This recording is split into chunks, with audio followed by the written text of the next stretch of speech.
เมงกลาบาสวัสดีครับทางผู้นำคริสตจักรได้ขอร้องว่าขอช่วยพูดเป็นภาษาไทยหน่อยนะครับก็เลยจำเป็นต้องพูดนิดหน่อยจริงๆแล้วผมไม่สะดวกไม่ค่อยคล่องในการพูดภาษาไทยผมอยากจะพูดภาษาญี่ปุ่นมากกว่าในวันอาทิตย์นะครับทุกกิจกรรมทุกขั้นตอนที่เรากระทำกันนั้นล้วนแล้วแต่มีความหมายสำหรับพี่น้องคริสเตียนทุกคนทุกเพลงที่เราร้องมีความหมายต่อชีวิตของเราความสัมพันธ์ของเรากับพระเจ้าเส้นทางของชีวิตเพราะว่าชีวิตของเราเนี่ยมันเกี่ยวข้องกับการเดินทางเราเดินทางจากจุดหนึ่งไปอีกจุดหนึ่งนะครับเราเริ่มต้นที่หนึ่งแล้วไปจบที่หนึ่งไม่ว่าคุณจะรู้สึกตัวหรือไม่รู้สึกตัวทุกวันคุณก็เดินทางชีวิตอยู่ถ้ารู้สึกตัว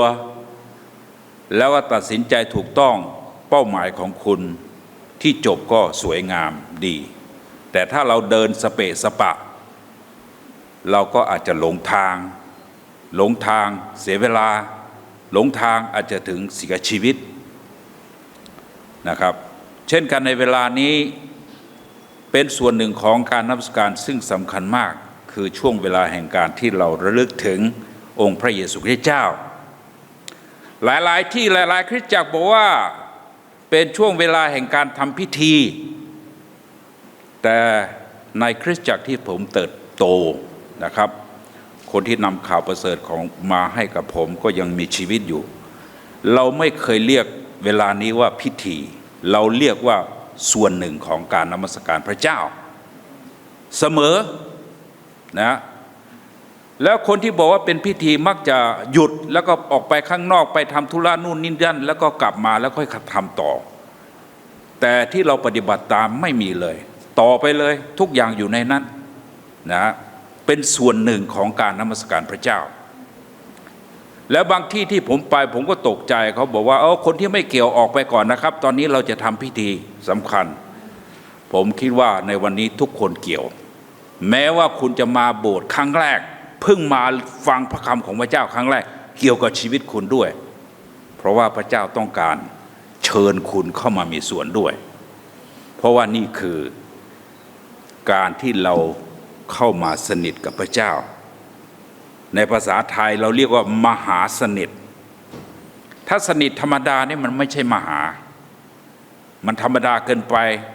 ชีวิตเราบางคนเราสนิทกับคนนู้นคนนี้อันนั้นบางทีเราก็ลืมผ่านไป1 เดือนเราลืมแล้วบางคนเนี่ยยิ่งหลังจากฉีดวัคซีนมาเนี่ยขี้ลืมชื่อตัวเองก็มีคุณชื่ออะไรบางครั้งเราก็ลืมชื่อตัวเองนะความจำเราสั้นมากแต่เมื่อเราพูดถึงว่าพิธีมหาสนิทคือการที่เราระลึกถึงสิ่งที่มันสำคัญมากแล้วก็สิ่งที่เราต้องสนิทในภาษาอังกฤษเราก็เรียกเวลานี้ว่าช่วง Lord's Supper ใช่บางทีก็เรียกว่า Communion มันก็มีความหมาย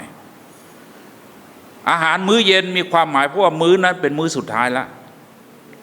Communion มีความหมายเพราะว่าอาหารมื้อนั้นคือการที่พระเจ้าได้ทรงเสด็จลงมาในสภาพของมนุษย์เพื่อที่จะให้คนบาปมนุษย์ทั้งหลายได้สนิทกับพระเจ้าซึ่งจริงๆเราทั้งหลายไม่มีโอกาสแล้วเราตายลูกเดียวแต่ว่าด้วยพระเยซูคริสต์มาตายบนไม้กางเขนเราถึงมีโอกาสจากไม่มีโอกาสจากไม่มีความหวังจากหมดหนทางที่จะไปต่อเรามีหนทางไปต่อโอเคภาษาไทยที่แล้วงง